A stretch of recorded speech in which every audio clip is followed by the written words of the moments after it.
로마서 14장 7절로 8절입니다. 페이지 수로 신약성경 258쪽에 있습니다.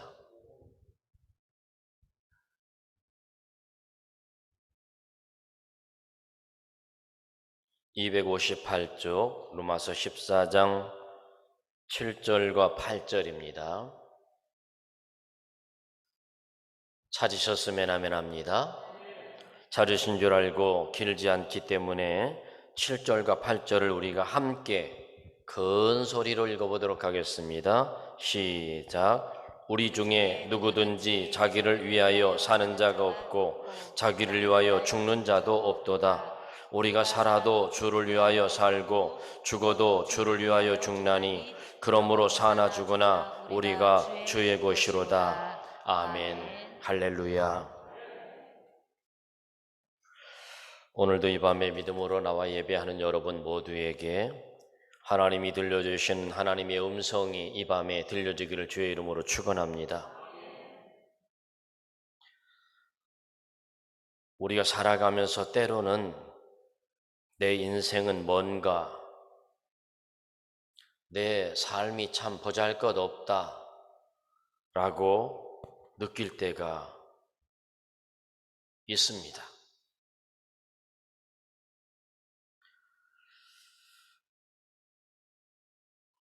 저는 이번 한 달 동안에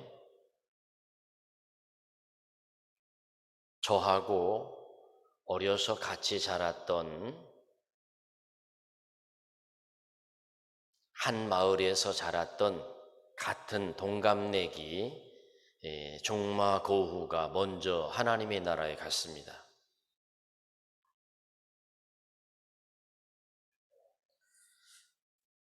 그리고 오늘은 함께 목회를 하면서 보면 반갑게 인사하며 지냈던 저와 연령이 한 살 아래, 한 살 위에 이렇게 나이 차이가 나는 그런 목사님이 오늘 새벽에 하나님의 부름을 받았습니다. 사람이 이 세상을 살아가면서 참 육신의 질병이며 여러 가지 상황과 여건 속에서 살아가는 것이 참 힘들고 어렵습니다.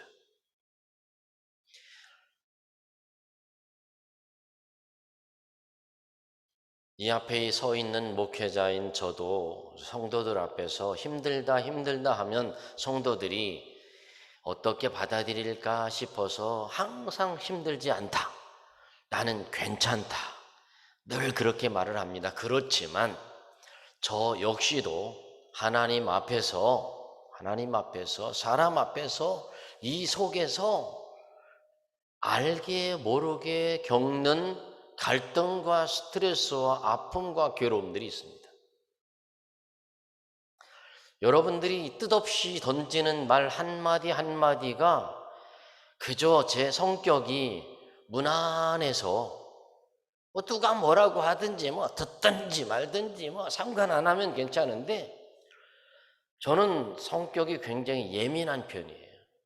예민한 편입니다. 그래서 여러분들이 이게 참 인상을 팍 쓰고 있으면 왜 그럴까? 말 한마디 좀 거칠게 얘기하면 왜 그럴까? 여러 가지 이런 일들이 많이 따라옵니다. 그럴 때마다 하나님 앞에서 말씀을 가지고 전하고 하나님 앞에서 성도를 신방하고 하나님 앞에서 믿음으로 돌아보는 것은 힘들지 않습니다. 그러나 정말 성도들의 어린애 같은 행동,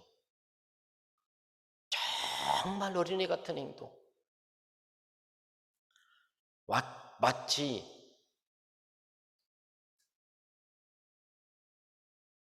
유치원 어린아이도 그렇게 안 하는 그런 수준의 말들, 행동들, 자세들, 그토록 안타까운 마음을 가지고 돌보아주고 기도해주고 붙잡아주고 위로해주고 격려해주고 아플 때 함께 해주고 힘들 때 위로해주고 격려해주며 살아온 생활인데 그래도 사랑을 또 받겠다는 거예요. 뭐가 어떻고 그럽니다. 그럴 때마다 저도 역시 마찬가지로 내 인생은 뭔가.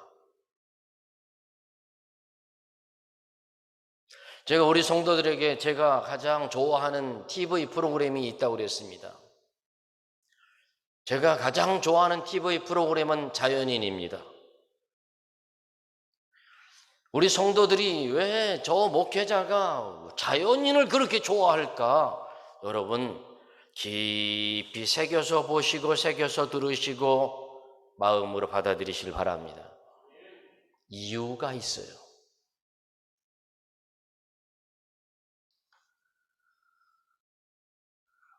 그럴 때마다 많은 생각들을 해보면서 오늘의 말씀 가운데 어느 중고 물건 경매장에서 그럴듯한 물건들은 다 모두 팔려나가고 이제 다 팔리고 나서 마지막 낡고 보잘것없는 바이올린 하나가 남았습니다. 사람들이 옆에서 바라보며 그런 물건을 누가 사겠느냐 하며 한 사람 한 사람 농담조로 빵 하나 하면 되겠다, 빵 하나 값이면 되겠다라고 말을 합니다. 그러자 많은 사람들이 일제히 폭소를 터뜨리며 그 바이올린, 낡아빠진 바이올린을 바라보고 있습니다. 그때 한 노인이 경매인의 손에서 그 바이올린을 건너봤습니다. 그리고 그 바이올린을 줘보라고 해서 그 바이올린을 연주하기 시작합니다. 그런데 그렇게 허름했던 그 바이올린이 어쩌면 그렇게 아름다운 선율이, 그 아름다운 음악 소리가 주변에 가득히 넘쳤습니다. 많은 사람이 귀 기울여 듣다가 바이올린의 연주가 끝나자 환호성과 함께 박수가 터집니다. 와!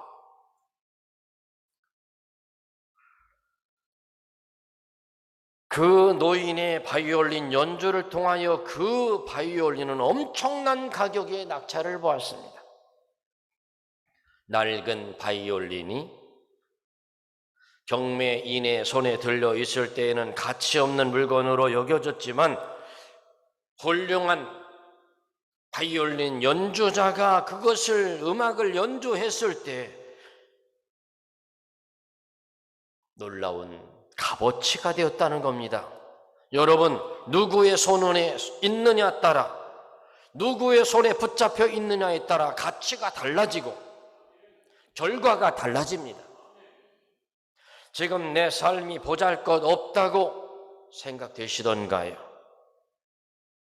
그렇다면 창조주의 손에 내 삶을 맡겨보는 것은 여러분 어떨까요?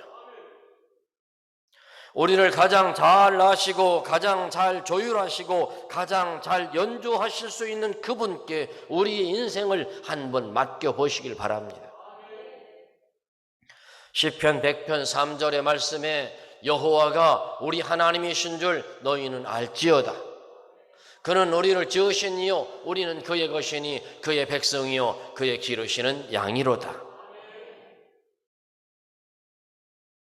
우리가 늘 고백합니다. 나의 주인은, 내 인생의 주인은 예수님이라고 대답합니다. 그렇지만 여러분, 과거 우리의 주인은 참 많았습니다. 돈이 우리의 주인이었습니다. 사람이 우리의 주인이었습니다. 명예가 우리의 주인이었습니다. 아니, 내 자신이 내 주인이었습니다. 여러분, 인생 살다 보면 항상 즐겁던가요? 공허함이 찾아오고 채워지지 않는 괴로움들이 찾아오고 삶의 목표가 마치 열심히 돈을 벌어야만 한다고 생각하는 마음으로 살고 있지 않는가요?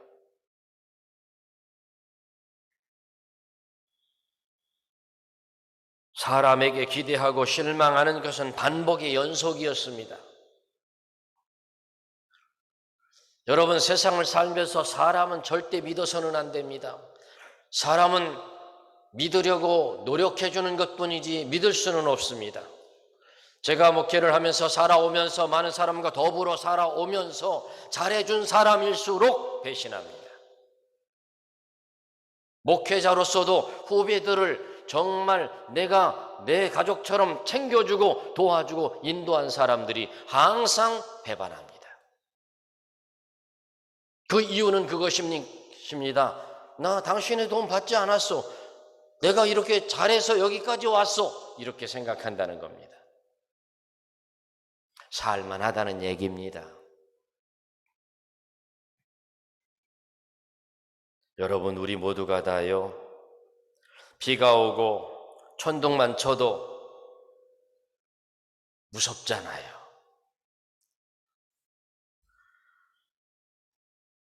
깜깜한 밤에 찾아오는 고독과 허전함, 허무함은 돈으로, 사람으로도 채울 수 없는 것들입니다. 수많은 세월이 지나 예수님을 만나고 깊이 만나고서야 그 갈증이 해소되고 우리의 속사람이 새로워지고 변화되는 은혜를 체험합니다. 빌립보서 1장 20절로 21절의 말씀에 나의 간절한 기대와 소망을 따라 아무 일에든지 부끄러워하지 아니하고 지금도 전과 같이 온전히 담대하여 살든지 죽든지 내 몸에서 그리스도가 존귀하게 되게 하려 하나니 이는 내게 사는 것이 그리스도니 죽는 것도 유익함이라. 여러분은 어떻게 생각하시나요? 이 세상의 모든 것이 다 내 거라고 생각하시지요? 다 내 거. 다 내 거라고 생각하시죠? 어떤 랍비에게 두 아들이 있었습니다. 그런데 어느 날 랍비가 외출한 사이에 두 아이가 교통사고가 나서 죽고 말았습니다. 그의 아내는 남편에게 무엇라고 말해야 할지를 몰라 고민하기 시작했습니다. 일단 아내는 두 아들을 방에다 옮겨 놓았습니다. 한참 후 남편인 랍비가 돌아왔을 때 아내는 그에게 이렇게 물었습니다. 여보, 예전에 어떤 사람이 말이야 내게 귀중한 보석 2개를 맡기고 갔었어. 그런데 오늘 느닷없이 그가 찾아와서는 그것들을 돌려달라고 하는데 어떻게 하면 좋을까? 라고 말했습니다. 그러자 남편인 랍비는 별 생각 없이 쉽게 대답합니다. 아니, 주인이 달라고 하면 당연히 돌려줘야 맞지. 그때서야 아내는 남편 랍비를 데리고 두 아들의 시체가 있는 곳으로 갔습니다. 그리고는 흐느껴 울면서 이렇게 말합니다. 방금 전에 하나님께서 우리에게 두 아들을 맡겨 놓으셨었는데 귀중한 그 보석들을 찾아가셨어요. 여러분, 우리가 가지고 있는 그 어떤 것도 어떤 것의 주인도 아닙니다.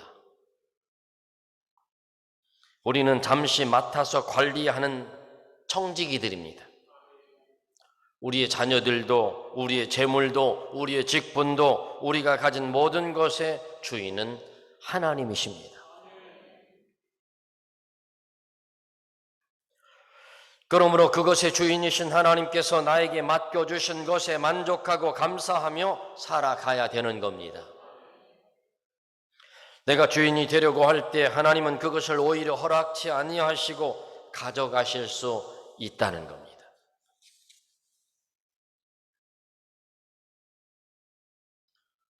우리는 범사에 감사하면서 나의 모든 것의 주인 되신 주님만을 인정하며 사시기를 주의 이름으로 축원합니다. 여러분, 의술에서는요, 의학에서는요, 최우선의 중요한 것은 정확한 진단입니다. 여러분 병원에 갔는데요, 병원 의사가 이건가? 글쎄 잘 모르겠네. 그러면 여러분 정말 어려운 겁니다. 정확한 진단을 내릴 수 있어야 됩니다. 아무리 무서운 암이라 할지라도 조기에 정확한 진단만 하면 치료가 가능합니다. 우리 마음의 세계도 마찬가지입니다. 가장 중요한 것은 자신을 정확히 진단할 수 있어야 됩니다. 여러분 자신의 마음을 진단할 수 있습니까? 그래서 소크라테스는 말합니다. 너 자신을 알라. 여러분, 너 자신을 알라 하는 이 말이 얼마나 중요한 말인가 모릅니다. 그래서 철학의 최고의 논점의 주제로 삼았습니다. 우리 사람의 마음의 세계에서 암에 해당하는 것은 무엇이냐면 교만입니다. 이 교만 증후군을 스스로 파악할 줄 알아야 됩니다. 왜냐하면 겸손에 이르기 전까지 그 어떤 성공과 성품도 불완전하며 암시적인 것에 지나지 않기 때문에 교만한 사람의 명성은 머지않아 날아가 버린다는 겁니다. 성공도 은혜도 그렇게 교만하면 날아갑니다. 세상에서뿐만 아니라 최후의 하나님 앞에서도 그렇게 잃어버리게 됩니다. 여러분, 교만 증후군은 어떤 것입니까? 다음과 같은 증상들입니다. 여러분, 잘 들어보세요. 세상은 악하고 자기는 공의롭다고 생각하는 습성, 자기는 다른 사람은 다 잘못됐고 자기는 절대 정직하다고 믿는 습성, 남의 말을 귀담아 듣지 않는 습성, 항상 자기가 결론 내리려는 습성, 자기는 늘 인정받아야 한다고 생각하는 습성, 화해하거나 용서하지 않는 습성, 감사할 줄 모르는 습성, 자기가 혼자 다 했다고 생각하는 습성, 이런 성향이 교만의 증후군이라는 겁니다. 여러분, 우리가 내가 주어가 아니라 예수님이 내 삶의 주인이시기를 바랍니다. 사람은 무엇을 위하여 사느냐 하는 것이 중요합니다. 여러분, 왜 삽니까? 좋은 것을 위해 사시길 바랍니다. 하나님이 기뻐하시는 일을 위해 사시길 바랍니다. 돈을 위해서 삽니까? 재능을 위해서 삽니까? 권력을 위해서 삽니까? 여러분, 그 모든 것은요, 우리가 살아가는 것을 돕는 수단에 불과해야 됩니다. 그것이 전부가 되어서는 안 됩니다. 그것이 목적이 되어서는 안 된다는 겁니다. 돈을 위해 살다가는 수전노가 되기 쉽고, 권력을 위해서 살다가는 독재에 흐르게 쉽고, 인기를 위하여 살다가는 마약 중독자가 되기가 쉽고, 여러분, 학자들은요, 진리를 위해 삽니다. 예술가들은 아름다움을 위해서 삽니다. 법관들은 진실과 정의를 위해서 삽니다. 그런데 우리는 예수와 복음을 위해서 사는 겁니다.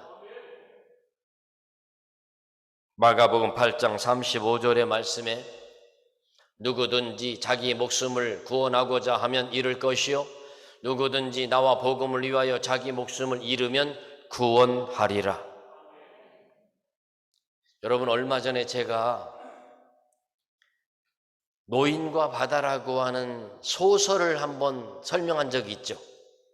기억하시는지 모르겠습니다. 기억 안 해도 괜찮습니다. 기억을 못 하시는 것도 참 잘하시는 겁니다. 제가 설계하기가 좋으니까요. 노인과 바다는 해밍웨이가 썼습니다. 노인이 바다에서 고귀한 마리를 잡기 위하여 온갖 고생을 합니다. 그러면서 무엇 때문에 이 고기를 잡아야 하며 이 고기와 나와는 무슨 원수가 있기에 이렇게 해야만 하는가 가만히 생각을 해보기도 합니다. 아니, 이 노인과 이 고기가 무슨 원수였습니까? 아마도 고기는 노인 자신을 원수인 줄로 생각하겠지만 노인은 사실 그 고기에 대하여 호감을 가지고 있다고 말합니다. 노인은 힘도 없고 고기를 잡아도 노인이 먹는 것도 아니었습니다. 그렇지만 노인은 고기가 걸렸으니까 그 고기를 잡았습니다. 굉장히 큰 고기였습니다. 그것을 끌고 모트로 나올 때 상어떼들이 와서 다 뜯어먹고 뼈만 남겼습니다. 노인은 지쳐 쓰러지고 말았습니다. 결과는 아무것도 없습니다. 먼 바다에 가서 그토록 고생하며 그 물고기를 잡아 끌고 돌아왔는데 인생이 살고 돌아와서 마지막 와보니까 아무것도 아니더라는 겁니다. 인생의 궁극적인 의미와 목적을 모르면 아무리 부지런히 살고 열심히 살아도 이처럼 결과 없는, 아무것도 없는 인생이 되는 겁니다. 베드로전서 1장 24절의 말씀에 모든 육체는 풀과 같고 그 모든 영광이 풀의 꽃과 같으니 풀은 마르고 꽃은 떨어지되. 사도 바울은 인생의 목표와 사명을 복음 전하는 일로 정했습니다.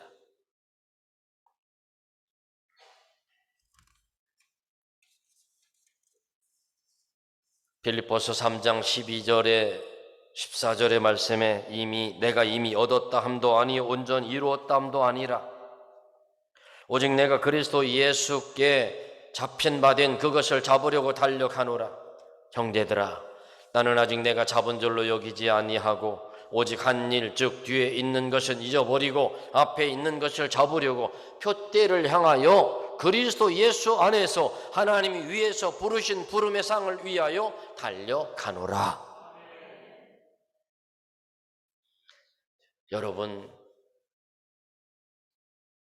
얼마나 많이 남았다고 생각하십니까? 우리가 얼마나 많이 달려왔다고 생각하십니까? 여러분, 후회 없는 인생은 어떤 인생을 후회 없는 인생이라고 할까요? 오늘을 기쁘고 감사하고 행복하게 사는 사람이 후회 없는 겁니다.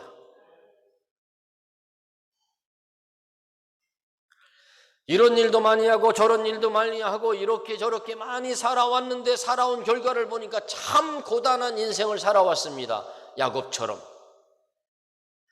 야곱이 축복이 받고 싶어서 팥죽 한 그릇으로 형의 장자의 축복을 받았고, 그리고 축복 기도를 가로채며 그 축복을 가로잡았습니다.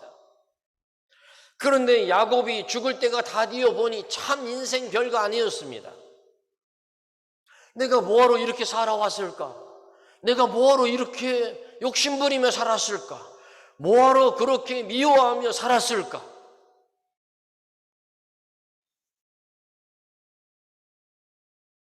사도행전 20장 24절의 말씀에 사도 바울이 변했습니다. 내가 달려갈 길과 주 예수께 받은 사명 곧 하나님의 은혜의 복음을 증언하는 일을 마치려 하면은 나의 생명조차 조금 더 귀한 것으로 여기지 아니하노라. 참 사도 바울이 변했습니다. 사랑하는 성도 여러분, 우리 모두의 인생과 가치관이 변하기를 바랍니다. 나만 보세요. 내 속사람만 보세요. 그리고 하나님을 보세요. 옆사람 보지 마세요. 옆사람 보면요, 옆사람 잘못한 것만 보여요. 왜요? 내가 잘나서요.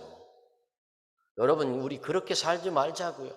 여러분, 건강한 마음, 건강한 신앙, 건강한 삶은요, 하나님 앞에 나를 보는 겁니다. 주변 사람 바라보면요, 힘들고 괴롭고 어려워요. 우리 모두, 우리는 세상 사람처럼 헛되고 무익한 것을 쫓는 어리석음을 범치 말고 세월을 아껴서 우리 예수님을 내 인생의 주인으로 모시고 오직 주님께 영광을 돌리는 것을 인생의 목표로 삼고 목적으로 삼고 살아가는 우리 사면교회 모든 성도들이 되시길 주의 이름으로 축원합니다. 기도합니다. 하나님, 당신의 주인은 누구입니까? 나입니까? 돈입니까? 사람입니까?